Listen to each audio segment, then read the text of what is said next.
Hello, what's up, Facebook peeps? We're talking about victimhood. Just gonna wait a moment while a couple people start coming back online to join in the conversation. Please let me know if you're here because it's not showing anything, and I'm kind of still getting used to this new Facebook Live feature. So let me know if you're there. Give me a shout out, a tap, or whatever. We're talking about victimhood today, and if you're on replay right now, strap onto your seats because we're going to be talking about some interesting stuff. Hey, Kelly, you're here. Cool. We have some peeps on. How are things? What's the weather like in Ontario? Wowza. Might not be a great time to be outside in Ontario. So I wanted to share with you guys on victimhood. Why? Hey, Kat, how are you? Victimhood. This is something that I think all of us go through in life. One of the challenges I face whenever I'm working with people, thanks for the love. One of the challenges that I face when I'm working with people is really getting them to see how their victim stories are actually their downfall. There's many reasons why people want to stay stuck in victimhood. And this became very apparent to me in the years that I've been a chiropractor. I'd know that some patients would come in and they would do really well. They'd recover very quickly. And others, they wouldn't. And then it got to a point where after several years of practice, I knew just by the first meeting of a person how well they were going to do. If they have an underlying, unwritten, unspoken reasoning as to why they're not, there's an unwritten reasoning as to why they're sick in the first place. If they're not consciously aware of it, then what happens is it perpetuates. So I noticed over the past week or two, I've been working with some clients who've been struggling with depression, who've been struggling, hey Mary, what's up? Who've been struggling with a lot of stuff, and they're now ready to level themselves up. In other words, they feel stuck in anxiety and isolation.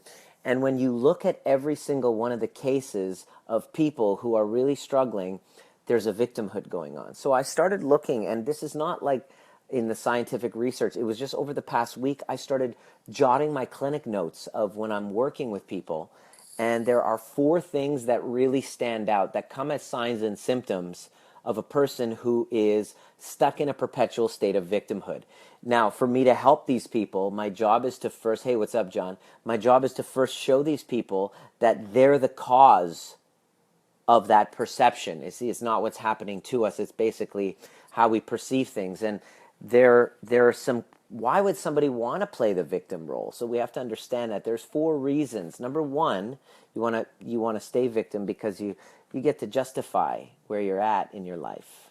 It's that person's fault, so I'm here or I'm sick or I'm whatever. It's not nothing to do with me. It's because of that person. You get to avoid responsibility. You get to dominate that other horrible person who did those things to you. The more that you play victim and tell that story, the more you get to avoid being dominated, and you get to dominate that other person. And the last one is we get to be right. We love being right. Human beings love to be right. Damn it, we would sacrifice our health in order to be right, because God forbid that person's right and I'm wrong. That can't happen. So human beings would rather be right than to be healthy. It's pretty crazy. Hey, Carolyn Lee. Hey, Tara. What's going on? So four ways to know if you're being a victim that I just observed. Number 1, you have a chronic illness, like diabetes, like fibromyalgia, especially chronic fatigues, even cancer. Chances are, if you read the book When the Body Says No, The Cost of Hidden Stress by Gabor Mate, who's an MD, who's been working with ill people for years, for centuries, it seems. The guy looks pretty raggedy and old himself. No judgment. But what he ends up doing is just writing a book about how our stresses are the cause and the matter of the illnesses. So it's really interesting how if you have a chronic illness, that's the first sign. Look carefully. You could be running a victim story. Who do you resent? because the resentment is like drinking poison. You're the one who loses when you resent. Number two, if you are feeling a lack of energy, like you just can't get up out of bed, like you just feel chronic fatigue. I just have an ego. Good, you and me both, Kathleen. You and me both. You're in good company, girl. Hey, D, what's up? Number two, chronic fatigue. If you have chronic fatigue, then chances are you're running a victim story. Why? Where's the connection? Where's the science? Where's the research? Think about it. If you're running a victim story, you feel less energy. In other words, you don't have any power. Why don't you have any power? Because you've given it to someone else. That asshole who did whatever they did, they shouldn't have done that. They shouldn't have talked to me that way. They should see things my way. They wronged me. Rah, rah, rah. They did this, and then I'm in a disadvantaged position. Guess what? Here's my power on a freaking silver platter. And then you complain, I'm tired all the time. I'm just chronically fatigued. I can't talk. If you have chronic anything, that's right, exactly. You have a chronic illness. That's number one. You join in. How do I watch this? Well, you watch this like this. Chantal, how you doing, honey? I haven't seen you since chiropractic school. It's great to have you here, darling. Can't wait to see you again. So if you have a chronic illness, chronically fatigued, chances are you're running a story of victimhood, that person who wronged you. Now, I'm not saying that we should go around hurting people. Please, a classic victim would listen to what I'm saying, say, are you justifying people doing wrong things? I'm not saying that. That's not what I'm saying. That's not what I'm saying. All I'm saying, basically, is that you have to look at what you are putting out there. Okay, so number one is you have a chronic illness. Number two, you have a lack of energy. Why? Because you've given your power away. You've given your power away. So you shouldn't have energy. You should have really shitty energy if you're a victim. If you are a victim to somebody else's wrongdoing and you've given away your power, you shouldn't have energy. When you reclaim that power, that's when you gain your freedom, your power, because you've no longer disempowered yourself with a shitty story of victimhood. Now, bear in mind, this has nothing to do with you personally. See, I don't know. This is across the board. I'm talking to myself. I played that role. I was depressed, anxious, chronic fatigue. That was crazy. Anyway, let me get back to my list.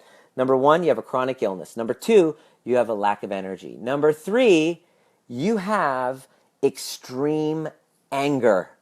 You're holding on to anger inside, and because you're holding on to it and it's not properly expressed with the proper mentorship, with the proper work, with somebody who's qualified in these things, who won't buy your bullshit story, who won't, they're there, poor you, it wasn't your fault. No. Somebody who actually gives a shit about your greatness will walk you through and basically share with you that the anger is what's holding you back. That's another sign and symptom that you're a victim, and you're compensating with that anger by overly trying to control everything, whether it be your weight, whether it be in the form of an addiction.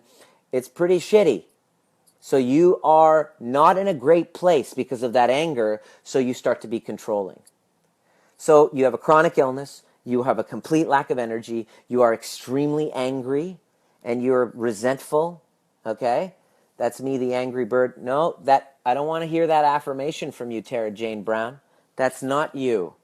That was an older, less awakened version of you. I want you to then start reiterating who you would love to become. And as you have, we're getting the right help. You've just gotten started. The becoming of that individual is what's potentially there when you let go of the victimhood. What did we do on our last session, Tara? What are we desperately trying to do is to let go of that story of poor me against mom or dad or whoever. That was the goal of what we're doing. So, and number four, you are in a highly anxious state. You're in transition. You're not in a place you want to be. So you're moving forward to another place. You're in a transition and you feel the anxiety of that expansion. So the anxiety happens because we're holding on to the resentment. And you're trying to transition, you can't do it because you're stuck, because you're holding on to a bag of rocks called resentment. So you have a chronic illness, you have a lack of energy because you've given your power away to somebody else who you think that should have been different towards you, and you've disempowered yourself, of course. Number 3, you're angry and you're controlling. And number 4, you are transitioning, but you're extremely highly anxious. Like your sleep is crap, your digestion's crap, your body is starting to manifest. And all of these are signs and symptoms that you can go to the doctor for. There's a pill for all of them. Happy, happy, joy, joy. You can cover that shit up and pretend like nothing's wrong and hide behind your diagnosis, like most victims do. Sorry. That's going to confront many of you. The ones who really want to make someone else wrong and think that by making someone else wrong, you get to be a lot happier and more fulfilled in your life. It doesn't work that way. The universe, God, whatever you want to call it, it only works when you open your heart to love. So the story you have about mom, the victim story you have about dad, don't come to me expecting that you're going to clear your stress, anxiety, depression, all of that, and expect me to allow you to continue this little racket of poor me, because it's incongruent.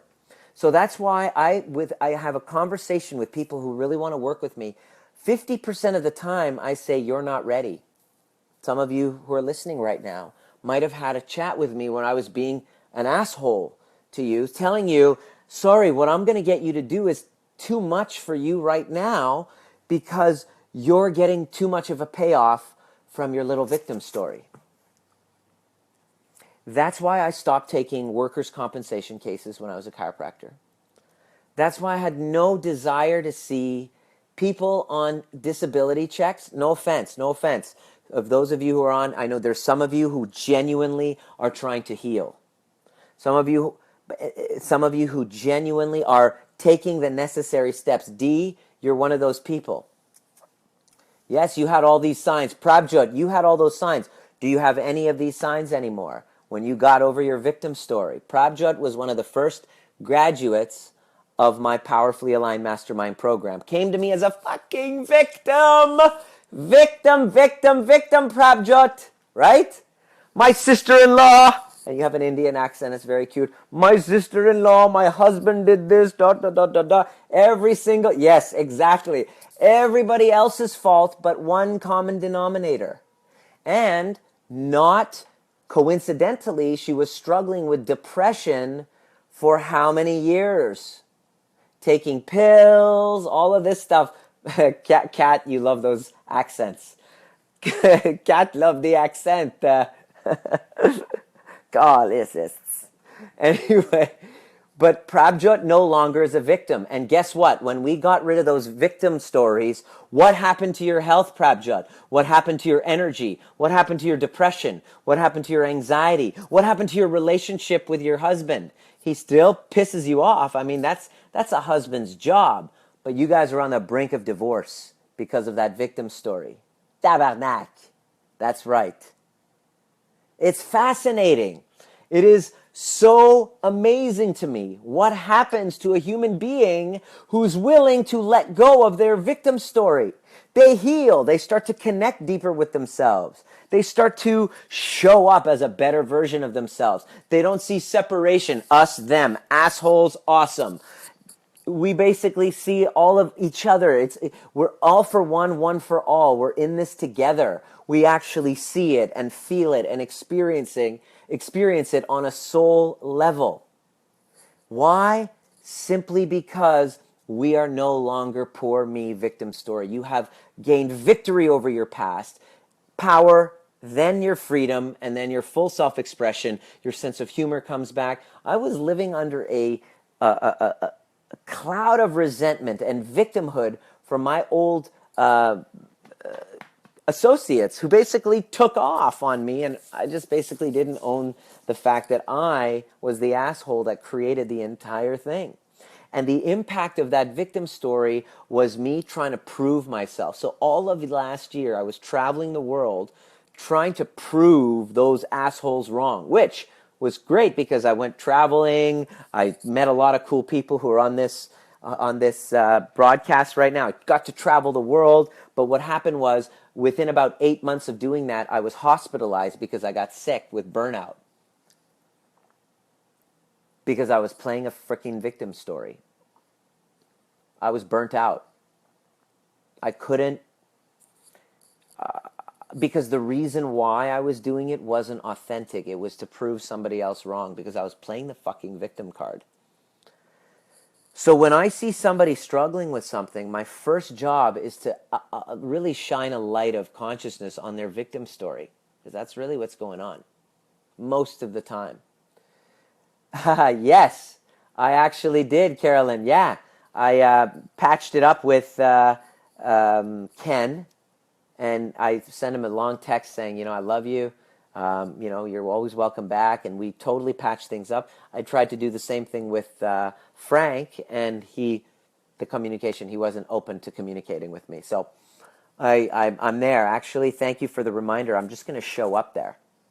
I'm going to show up there this week. And maybe do a picture for you guys. Carolyn, thank you so much for. I'm going to restore integrity with that, and you're going to hold me to it publicly. I'm saying this in a public forum because I was an idiot who was basically playing victim. But it's natural for us to do that. It's completely natural to play the victim in the beginning. 100% normal. Why? Because in the beginning, when you're shocked and traumatized and stressed.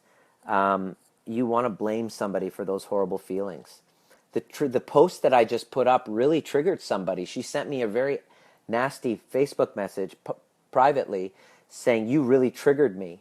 I watched you heal a woman who was raped. I basically saw you heal her. She was at a seminar and watched me do a session on her.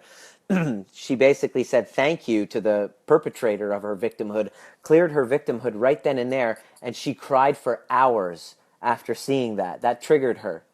She couldn't handle that.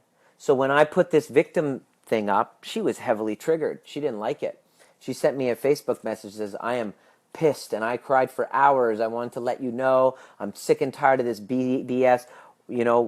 You seriously triggered me. And it's like, okay, so are you going to go avoid everything that triggers you? Or are you going to look at that? Take a look and go, okay, what in that is triggering me? And where can I get the proper help? Not a support group, not a shrink that you keep going back and changing your meds and poor me, which is great for the shrink. Awesome for the shrink. Awesome for the doctor who keeps you on these scripts for the rest of your life. But what about the highest version of you? What about the healed, the powerful, the free version of you? That's what I'm interested in liberating. I left my practice because I was tired of dealing with that type of thing. And the ego part of me wanted to get out there and travel. Hey, this is a great experience.